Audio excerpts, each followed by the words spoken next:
ಸದನದಲ್ಲಿ ರೊಚ್ಚಿಗೆದ್ದ ಶಾಸಕ ಶಿವಲಿಂಗೇಗೌಡ ಬಿಜೆಪಿ ನಾಯಕರಿಗೆ ಏಕವಚನದಲ್ಲೇ ತರಾಟೆಯನ್ನು ತೆಗೆದುಕೊಂಡಿದ್ದಾರೆ. ವೈಯಕ್ತಿಕ ಟಾರ್ಗೆಟ್ ಮಾಡ್ತಿದ್ದಾರೆ ಅಂತ ಕೆಂಡಾಮಂಡಲವಾಗಿದ್ದಾರೆ. ಸದನದಲ್ಲಿ ಶಾಸಕ ಶಿವಲಿಂಗೇಗೌಡ ರೊಚ್ಚಿಗೆದ್ದಿದ್ದಾರೆ. ಏಕವಚನದಲ್ಲೇ ತರಾಟೆಗೆ ತೆಗೆದುಕೊಂಡಿದ್ದಾರೆ ಬಿಜೆಪಿ ನಾಯಕರಿಗೆ. ಬಿಜೆಪಿ ನಾಯಕರ ವಿರುದ್ಧ ಸಾಕಷ್ಟು ಆಕ್ರೋಶವನ್ನ ಕೂಡ ವ್ಯಕ್ತಪಡಿಸಿದ್ದಾರೆ. ವೈಯಕ್ತಿಕವಾಗಿ ಟಾರ್ಗೆಟ್ ಅನ್ನ ಮಾಡ್ತಿದ್ದಾರೆ ಅಂತ ಹೇಳಿ ಶಿವಲಿಂಗೇಗೌಡ ಕೆಂಡಾಮಂಡಲವಾಗಿದ್ದಾರೆ.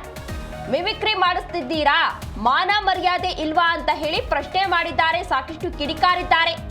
ಸದನದಲ್ಲಿ ಕೋತಿ ರೀತಿಯಲ್ಲಿ ವರ್ತಿಸ್ತಾ ಇದ್ದಾರೆ. ಹೀಗೆ ಕೂಗಿ ಕೂಗಿ RSS ಹಾಳು ಮಾಡಿದ್ದು, ಅಂದ್ರೆ ಈ ರೀತಿಯಾಗಿ ಕೂಗಿ ಕೂಗಿ RSS ನ ನೀವು ಹಾಳು ಮಾಡಿದ್ರಿ ಅಂತ ಹೇಳಿ ಆಕ್ರೋಶವನ್ನ ವ್ಯಕ್ತಪಡಿಸ್ತಾ ಇದ್ದಾರೆ. ಥೂ ನಿಮ್ಮ ಜನ್ಮಕ್ಕೆ ಅಂತ ಶಿವಲಿಂಗೇಗೌಡರು ಸದನದಲ್ಲೇ ಬಿಜೆಪಿ ನಾಯಕರಿಗೆ ಉಗಿದಿದ್ದಾರೆ. ಶರಣು ಸಲಗಾರ್ ಅವರಿಗೆ ಏಕವಚನದಲ್ಲೇ ತರಾಟೆಯನ್ನ ತೆಗೆದುಕೊಂಡಿದ್ದಾರೆ. ಸಾಕಷ್ಟು ಆಕ್ರೋಶವನ್ನ ವ್ಯಕ್ತಪಡಿಸಿದ್ದಾರೆ. ಶರಣು ಸಲಗಾರ್ ಹೆಂಡತಿ ತಹಶೀಲ್ದಾರ್ ಆಗಿದ್ದಾರೆ.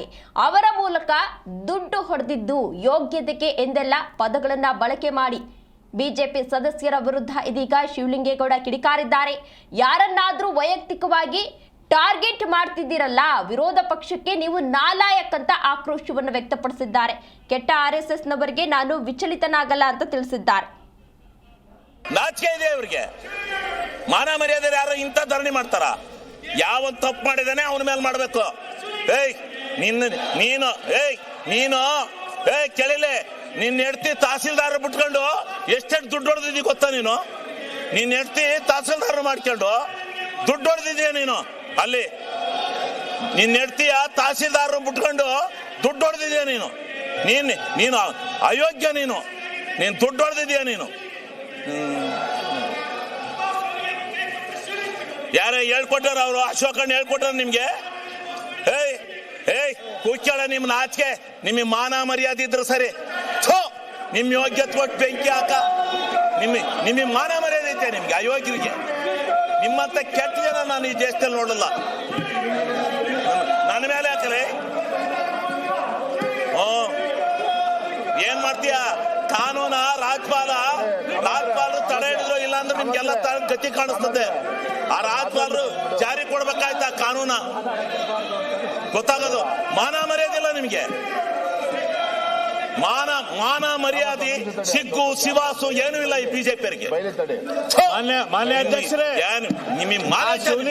ಮಾನ ಮರ್ಯಾದೆ ಐತೆ? ಯಾವನ ಒಬ್ಬನ ಇಂಡಿವಿಜುವಲ್ ಆಗಿ ಟಾರ್ಗೆಟ್ ಮಾಡ್ತಿರಲ್ಲ ಏನು ಯಾವನ್ರಿ ನಿಮ್ಮನ್ನೆಲ್ಲ ನಾಯಕತ್ವ ಅಂತನು? ವಿರೋಧ ಪಕ್ಷ ಲಾಯಕ ನೀವು? ವಿರೋಧ ಪಕ್ಷಕ್ಕೆ ಲಾಯಕಿದ್ದೀರಾ ನೀವು? ನೀನು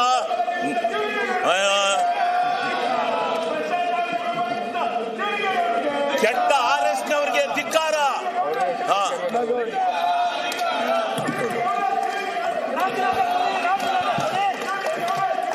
ಸನ್ಮಾನ್ಯ ಅಧ್ಯಕ್ಷರೇ, ನಾನು ಇದರಿಂದ ವಿಚಲಿತನಾಗಲ್ಲ. ನಿನ್ನಂತ 100 ನಾಯಿಗಳು ಬಂದ್ರು ನಾನು ಎದುರಲ್ಲ. ನಾಯಿಗಳಿಗೆ ಕಡೆ ನೀವು.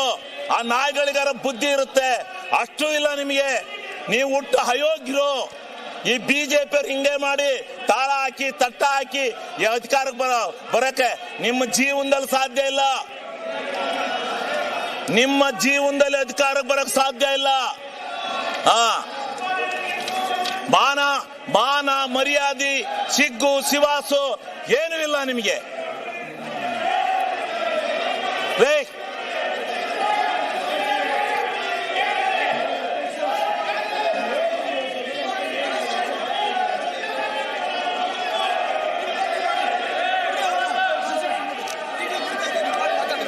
ಈಗ ಸನ್ಮಾನ್ಯ ಅಧ್ಯಕ್ಷರೇ, ನೀವು ಎಂತ ಅಯೋಗ್ಯರು ಅಂತ ಕರ್ನಾಟಕ ರಾಜ್ಯ ಟಿವಿಲೆಲ್ಲ ಹೇಳ್ತಾವ್ರಂತೆ.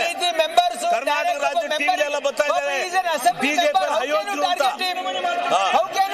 ಅಯೋಗ್ಯರು ಬಿಜೆಪಿ ಅಂತ ಕರ್ನಾಟಕ ರಾಜ್ಯದಲ್ಲಿ ಹೇಳ್ತಾ ಇದ್ದಾರೆ. ಸರಿಯಾಗಿರ್ತಕ್ಕಂಥ ಕ್ರಮ ಅಲ್ಲ.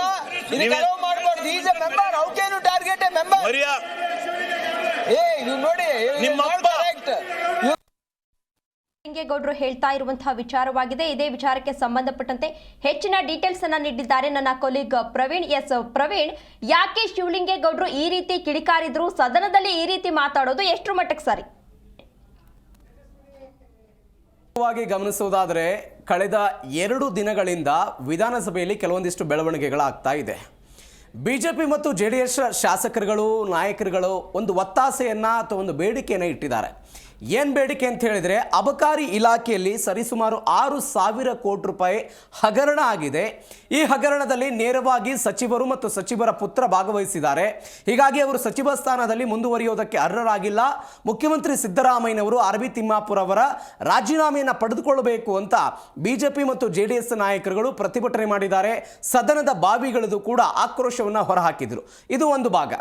ನಿನ್ನೆ ಬಿಜೆಪಿ ಮತ್ತು ಜೆಡಿಎಸ್ ನಾಯಕರುಗಳು ಅಹೋರಾತ್ರಿ ಧರಣಿಯನ್ನು ಮಾಡುವ ಮೂಲಕ ಅಲ್ಲಿಯೇ ಸದನದಲ್ಲಿ ಬೀಡಿ ಬಿಟ್ಟು ಊಟವನ್ನು ಮಾಡಿ ಭಜನೆ ಮಾಡಿ ಸರ್ಕಾರದ ವಿರುದ್ಧ ಆಕ್ರೋಶಗಳನ್ನು ಕೂಗಿ ರಾಜೀನಾಮೆಗೆ ಪಟ್ಟು ಹಿಡಿದಿದ್ರು. ಅದರ ಮುಂದುವರೆದ ಭಾಗವಾಗಿಯೂ ಕೂಡ ಅಧಿವೇಶನದ ಕೊನೆಯ ದಿನ ಇದು ಜನವರಿ 31ನೇ ತಾರೀಕಿಗೆ ಈ ಅಧಿವೇಶನ ಮುಕ್ತಾಯ ಆಗಬೇಕಾಗಿತ್ತು. ಆದರೆ ವಿಬಿಜಿ ರಾಮ್ಜಿ ಎನ್ನುವಂಥ ಕೇಂದ್ರ ಸರ್ಕಾರ ತೆಗೆದುಕೊಂಡು ಬಂದಿರುವಂಥ ಈ ಕಾನೂನು ಏನಿದೆ ಇದರ ಬಗ್ಗೆ ಚರ್ಚೆ ಮಾಡಬೇಕು, ಇದರ ವಿರುದ್ಧ ನಿರ್ಣಯವನ್ನು ಮಂಡಿಸಬೇಕು ಅನ್ನುವ ಕಾರಣಕ್ಕಾಗಿ 4 ದಿನಗಳ ಕಾಲ ಅದನ್ನು ಎಕ್ಸ್ಟೆಂಡ್ ಮಾಡಿ ಫೆಬ್ರವರಿ 4ನೇ ತಾರೀಕಿನ ತನಕ ಕೂಡ ತರಲಾಗಿತ್ತು. ಇವತ್ತು ಕೊನೆಯ ದಿನ, ಅಧಿವೇಶನದ ಕೊನೆಯ ದಿನ. ಇವತ್ತು ಕೂಡ ಬಿಜೆಪಿಯವರ ಪ್ರತಿಭಟನೆ ಎಂದಿನಂತೆ ಮುಂದುವರಿಯಿತು. ಈ ವಿಬಿಜಿ ರಾಮ್ಜಿಯನ್ನು ವಿರೋಧಿಸಿ ನಿನ್ನೆ ಸಿದ್ದರಾಮಯ್ಯನವರು ಮಾತನಾಡಿದ್ರು. ಇವತ್ತು ಅರಸೀಕೆರೆಯ ಶಾಸಕರಾಗಿರುವಂಥ ಶಿವಲಿಂಗೇಗೌಡರು ಮಾತನಾಡಬೇಕಾಗಿತ್ತು. ಅಂತಹ ಸಂದರ್ಭದಲ್ಲೂ ಕೂಡ ಬಿಜೆಪಿ ಮತ್ತು ಜೆಡಿಎಸ್ ನಾಯಕರುಗಳ ಧರಣಿ ಮುಂದುವರೆದಿತ್ತು. ಇದರಿಂದ ಕುಪಿತರಾಗಿದ್ದಂತಹ ಶಿವಲಿಂಗೇಗೌಡರು ಏಕವಚನದಲ್ಲಿಯೇ ಬಿಜೆಪಿ ಮತ್ತು ಜೆಡಿಎಸ್ ಶಾಸಕರುಗಳಿಗೆ ಮಾತನಾಡಿದಂತಹ ಪ್ರಸಂಗ ಇವತ್ತು ವಿಧಾನಸೌಧದಲ್ಲಿ ನಡೆಯಿತು. ಪ್ರಮುಖವಾಗಿ ಗಮನಿಸಬೇಕಾದ ಸಂಗತಿ ಅಂದರೆ ತೇಜಸ್ವಿನಿ, ಸಂವಿಧಾನದ 105ನೇ ವಿಧಿ ಸಬ್ ಕ್ಲಾಸ್ 2 ಹೇಳುತ್ತೆ, ಸದನದಲ್ಲಿ ಪ್ರತಿಯೊಬ್ಬರಿಗೂ ಕೂಡ ಮಾತನಾಡುವಂತಹ ಅವಕಾಶ ಇದೆ, ಹಕ್ಕು ಕೂಡ ಹೌದು ಸದಸ್ಯರದ್ದು. ಆದರೆ ಮಾತನಾಡುವಂತಹ ರೀತಿಗಳು ಹೇಗಿರುತ್ತೆ ಅನ್ನುವಂಥದ್ದು ಕೂಡ ಯಕ್ಷ ಪ್ರಶ್ನೆಯಾಗಿ ಇಲ್ಲಿ ಕಾಡುತ್ತೆ. ಸದನದ ನಿಯಮಾವಳಿಗಳ ಪ್ರಕಾರ ಪ್ರತಿಯೊಬ್ಬರೂ ಕೂಡ ಸನ್ಮಾನ್ಯ ಸದಸ್ಯರೇ, ಸನ್ಮಾನ್ಯ ಅಧ್ಯಕ್ಷರೇ, ಗೌರವಾನ್ವಿತ ಸದಸ್ಯರೇ ಅನ್ನುವಂಥ ಪದವನ್ನು ಬಳಕೆ ಮಾಡಬೇಕು ಅಂತ ಸದನದ ನಿಯಮಾವಳಿಗಳು ಹೇಳುತ್ತೆ. ಆದರೆ ಇವತ್ತು ಶಿವಲಿಂಗೇಗೌಡರು ಏಕಾಏಕಿಯಾಗಿ ಬಿಜೆಪಿ ಮತ್ತು ಜೆಡಿಎಸ್ ನಾಯಕರುಗಳಿಗೆ ನಾಯಿ ಎನ್ನುವ ಪದವನ್ನು ಬಳಕೆ ಮಾಡಿದ್ದಾರೆ, ಕೋತಿ ಎನ್ನುವಂಥ ಪದಗಳನ್ನು ಬಳಕೆ ಮಾಡಿದ್ದಾರೆ.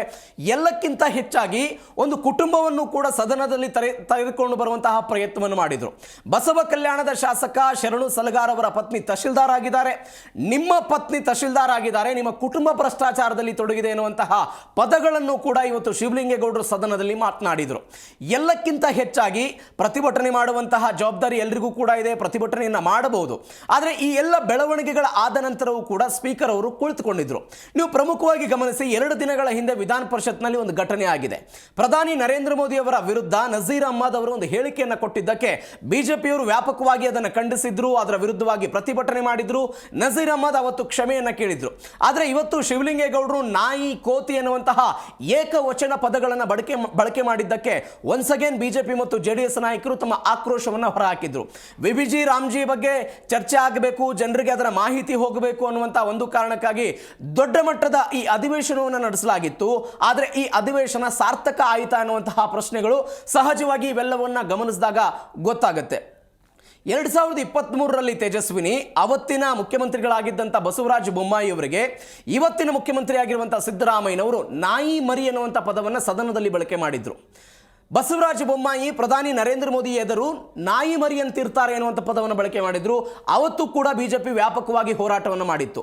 ಇನ್ನು ವೈಸ್ ವರ್ಸ ನೋಡೋದಾದರೆ KS ಈಶ್ವರಪ್ಪನವರು ಸಚಿವರಾಗಿದ್ದಂಥ ಸಂದರ್ಭದಲ್ಲಿ ವಿರೋಧ ಪಕ್ಷದ ನಾಯಕರುಗಳು ಕೋತಿಯಂತೆ ವರ್ತನೆ ಮಾಡ್ತಿದ್ದಾರೆ ಅಂತ ಸದನದಲ್ಲಿ ಅವತ್ತು ಒಂದು ಪದವನ್ನು ಬಳಕೆ ಮಾಡಿದ್ರು. ಇವೆಲ್ಲವೂ ಕೂಡ ಸದನದ ವಿರುದ್ಧ ಬಳಕೆ ಮಾಡುವಂತಹ ಪದಗಳೇ. ಸದನದಲ್ಲಿ ಇವುಗಳನ್ನು ಕಡತದಿಂದ ತೆಗೆಸಲಾಗುತ್ತೆ. ಅದಾದ ನಂತರ ವ್ಯಾಪಕವಾಗಿ ರಾಜಕೀಯ ಹೋರಾಟಗಾರರು ಇದರ ವಿರುದ್ಧ ಹೋರಾಟವನ್ನು ಮಾಡ್ತಾರೆ. ಆದರೆ ನಮಗಿರುವ ಪ್ರಶ್ನೆ, ಬಿಜೆಪಿ ಮತ್ತು ಜೆಡಿಎಸ್ ನವರು ಅವರಿಗೆ ಚರ್ಚೆ ಮಾಡೋದಕ್ಕೆ ಅವಕಾಶವನ್ನು ಕೊಟ್ಟಿದ್ದಾರೆ. ಎಲ್ಲದರ ಹೊರತಾಗಿಯೂ ಕೂಡ ಅವರು ಪ್ರತಿಭಟನೆಯನ್ನು ಮಾಡಿದರು. ಆದರೆ ಶಿವಲಿಂಗೇಗೌಡರು ಇದನ್ನು ವೈಯಕ್ತಿಕವಾಗಿ ಯಾಕೆ ತೆಗೆದುಕೊಂಡು ಈ ಪರಿಪ್ರಮಾಣದಲ್ಲಿ ಮಾತನಾಡಿದರು ಎನ್ನುವಂತಹ ಪ್ರಶ್ನೆಗಳು ಸಹಜವಾಗಿ ಇದ್ದೇ ಇರುತ್ತೆ. ಶರಣು ಸಲಗಾರ್ ಅವರ ಪತ್ನಿಯ ವಿರುದ್ಧ, ಅಂದರೆ ಅವರು ತಹಶೀಲ್ದಾರ್ ಆಗಿದ್ದಾರೆ ಎನ್ನುವಂಥ ಕಾರಣಕ್ಕಾಗಿ ಭ್ರಷ್ಟಾಚಾರದ ಆರೋಪವನ್ನು ಅವರ ಮೇಲೆ ಹೊರಿಸಿದ್ದು, ಅದಾದ ನಂತರ RSS ವಿರುದ್ಧ RSS ಅನ್ನು ಹಾಳು ಮಾಡಿದ್ದು ಅಂತ ಹೇಳಿದ್ದು, ವಿಮಿಕ್ರಿ ಮಾಡೋದಕ್ಕೆ ಬಂದಿದ್ದಾರೆ ಇವರು, ಡ್ಯಾನ್ಸ್ ಮಾಡೋದಕ್ಕೆ ಬಂದಿದ್ದಾರೆ ಇವರು ಅನ್ನುವಂಥ ಮಾತುಗಳನ್ನು ಮಾತನಾಡಿದರು. ಮತ್ತೊಂದು ಪ್ರಮುಖವಾಗಿ ಗಮನಿಸಬೇಕಾದ ಸಂಗತಿ ಅಂತ ಹೇಳಿದ್ರೆ, ಇದೇ ಶಿವಲಿಂಗೇಗೌಡರು ಚೀತು ಅಂತ ಉಗುಳುವ ಪ್ರಯತ್ನವನ್ನು ಕೂಡ ಇವತ್ತಿನ ಸದನದಲ್ಲಿ ಮಾಡಿದ್ರು. ಇದು ಕೂಡ ಪ್ರಮುಖವಾಗಿ ಗಮನಿಸಬೇಕಾದ ಸಂಗತಿ. ಚೀತು ಅನ್ನುವಂತಹ ಪದವನ್ನು ಬಳಕೆ ಮಾಡಿದ ಜೊತೆಗೆ ಉಗುಳುವ ಕ್ಯಾಕರಿಸಿ ನಾವು ಏನು ಉಗುಳ್ತೀವಿ ಆ ರೀತಿಯ ಪ್ರಯತ್ನವನ್ನು ಕೂಡ ಸದನದಲ್ಲಿ ಮಾಡಿದ್ದಾರೆ. ಎಲ್ಲಕ್ಕಿಂತ ಹೆಚ್ಚಾಗಿ ನಾಳೆ ಇವರು ಇದಕ್ಕೊಂದು ಸ್ಪಷ್ಟನೆ ಕೊಡಬಹುದು. ನಾವು ಹಳ್ಳಿಯಿಂದ ಬಂದಿದ್ದೀವಿ, ಮಾತನಾಡಿದ್ದೀವಿ, ಆಕ್ರೋಶ ಭರಿತವಾಗಿ ಆ ರೀತಿಯಾಗಿ ಮಾತನಾಡಿದ್ದೀನಿ, ಎಲ್ಲ ಸ್ಪಷ್ಟನೆ ಕೊಡಬಹುದು. ಆದರೆ ಸದನದಲ್ಲಿ ಒಬ್ಬ ಸದಸ್ಯರುಗಳು, ಅದು ಬಿಜೆಪಿಯವರಾಗಿರ್ಬೋದು, JDS ಆಗಿರ್ಬೋದು, ಕಾಂಗ್ರೆಸ್ನವರಾಗಿರ್ಬೋದು, ಹೇಗೆ ನಡೆದುಕೊಳ್ತಾರೆ ಎನ್ನುವಂತಹ ಪ್ರಶ್ನೆಗಳು ಸಹಜವಾಗಿ ಇರುತ್ತೆ. ಆದರೆ ಇವತ್ತು ಶಿವಲಿಂಗೇಗೌಡರು ತಮ್ಮ ಆಕ್ರೋಶ ಭರಿತ ಮಾತುಗಳಲ್ಲಿ ಈ ರೀತಿಯಾಗಿ ವಿರೋಧ ಪಕ್ಷಗಳ ನಾಯಕರ ವಿರುದ್ಧ ಏಕವಚನದಲ್ಲಿ ಮಾತನಾಡಿದ್ದಾರೆ. ಇದನ್ನ ಬಿಜೆಪಿ ಮತ್ತು JDS ಹೇಗೆ ಸ್ವೀಕಾರ ಮಾಡುತ್ತೆ ಕಾದ್ ನೋಡಬೇಕಾಗಿದೆ. ತೇಜಸ್ವಿನಿ. ಓಕೆ, ಧನ್ಯವಾದ ಪ್ರವೀಣ್ ತಮ್ಮೆಲ್ಲ ಡೀಟೇಲ್ಸ್ಗಾಗಿ.